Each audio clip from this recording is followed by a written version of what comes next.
ஆசீர்வாதத்தை தேடுங்க.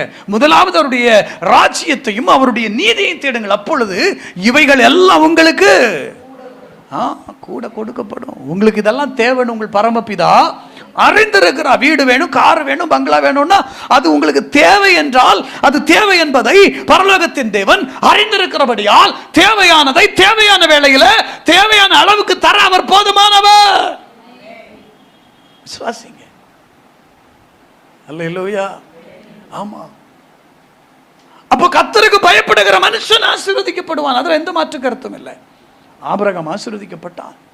அவனுடைய வேலைக்காரன் போய் சொல்றான், 16ஆம்ல பெத்துவேல் வீட்டில் போய் நின்றுட்டு சொல்றான், ஐயா, நான் அந்த இடத்த படித்த போது என் உள்ளத்தை தொட்ட ஒரு செய்தி அங்கே இருக்கு.